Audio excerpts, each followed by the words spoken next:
Somebody call the police, because the queen has been robbed.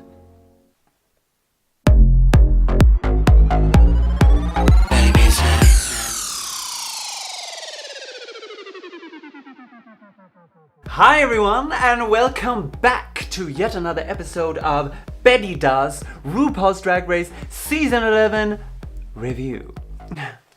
Because that's what we need.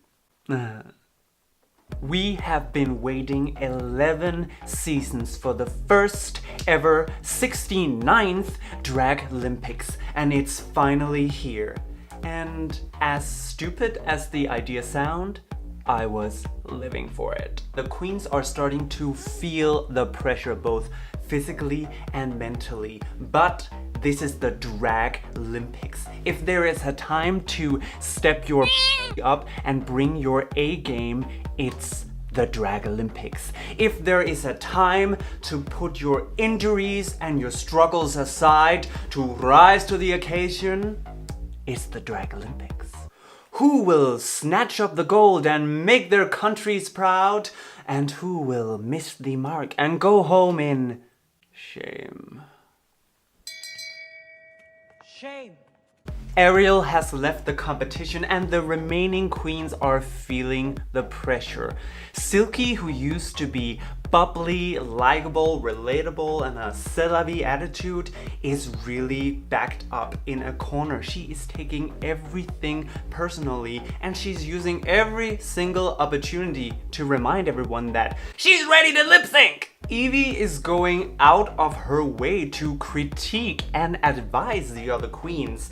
Not only must that be really frustrating when you're already dealing with your own inner saboteurs, to have Evie be in there as well. No, I can do this, don't!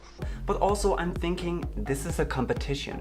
Evie, why are you handing out free advice? Like, focus on yourself, fix your body.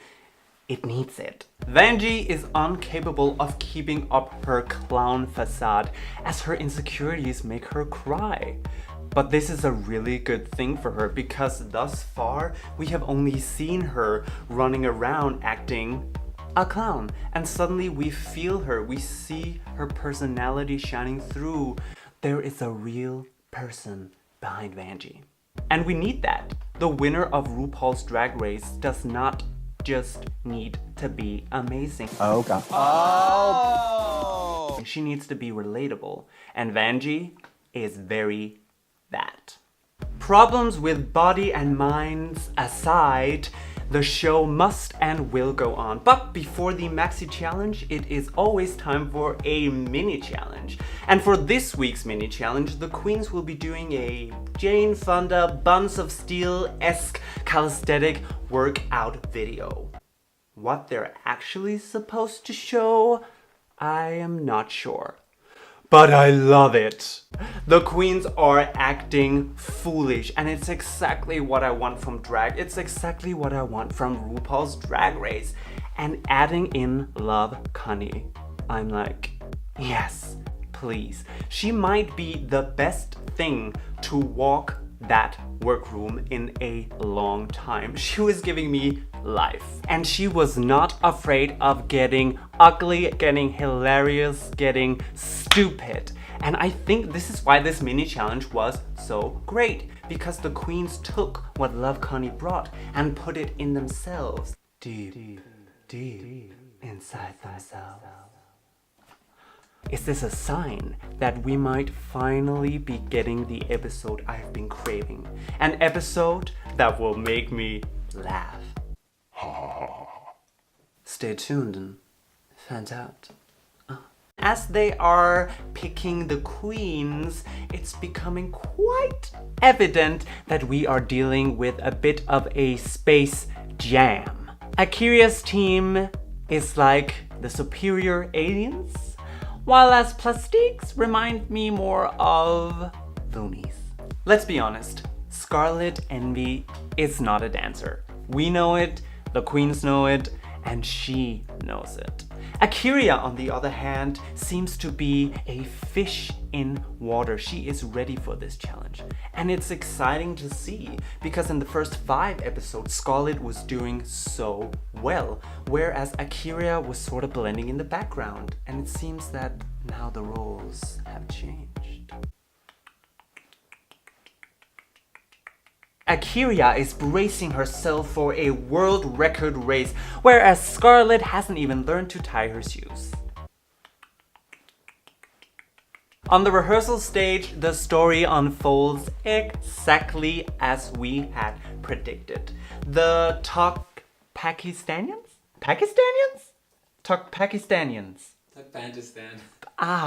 Could say it. RuPaul. The Pakistanians are slaying the 3 elements necessary to win the Drag Olympics. We have thanography, Jesus Christ. voguing, Strike a pose. and the shablam, Let's get sexy! Yeah! which is actually called a dip. In fact, it should only be called a dip. So if you ever called it a shablam, shame on you. Shame. Shame. Meanwhile, in the People's Republic of Glamazonia, they are struggling. And it's super entertaining to watch. But I do know that just like any athlete, you have to practice to take home the gold. And girl, let me tell you, sometimes practice ain't pretty. The queens are either sick, crippled, or crazy, but you know at the end of the day when the spotlight hits your face, no one cares what you're going through, and you either go big or you go home. Betty does. Life advice. Welcome to the first ever 69th Drag Olympics. May the best woman win.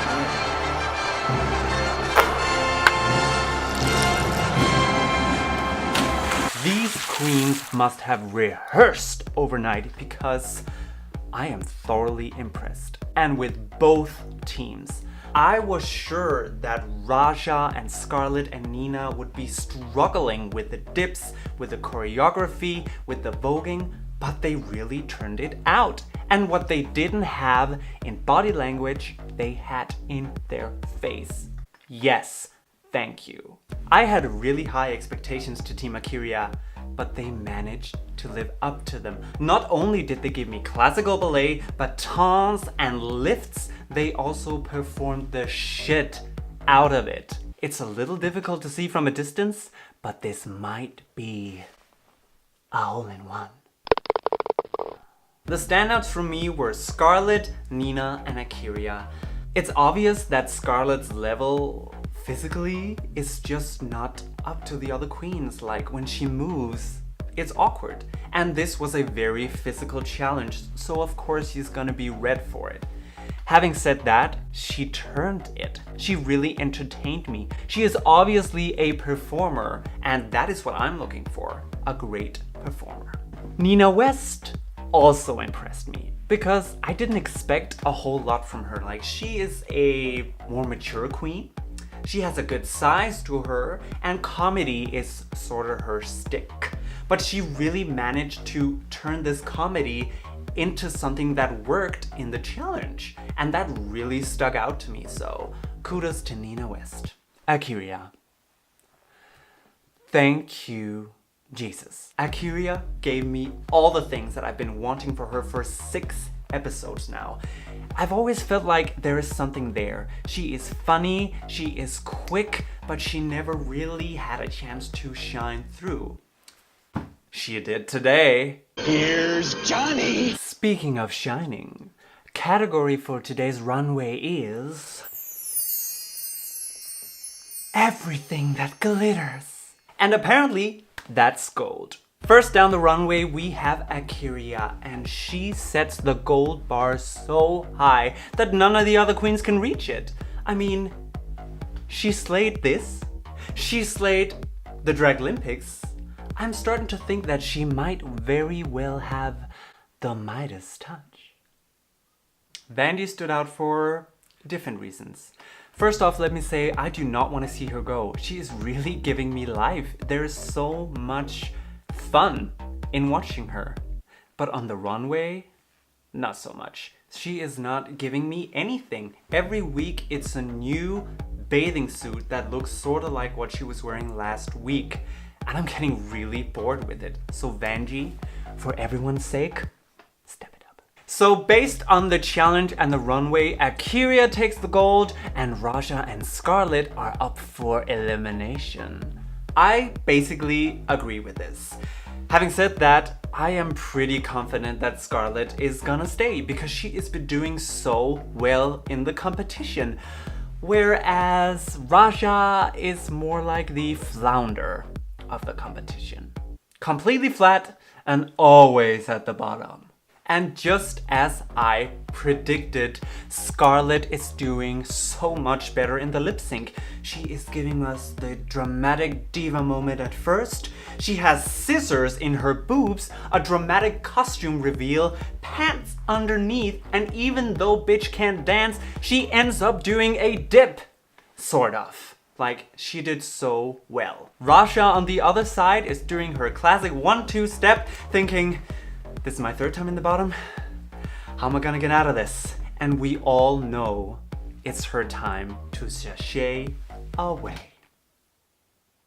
But boy, was I wrong. It's not right, but it's okay. It's RuPaul's Drag Race. So overall, this was my favorite episode of the season so far. The mini challenge was hilarious. The maxi challenge allowed queens to shine in a way that I hadn't seen before. Yes, the overall runway level is lower than what I would have expected at season 11. And yes, this elimination really got to me. But it's reality TV. I'm supposed to feel all the feels. And based on this episode, I will say they did a pretty good job. I'm still a fan, and I am very excited to see what curveballs RuPaul is gonna throw at our 9 remaining dancing queens.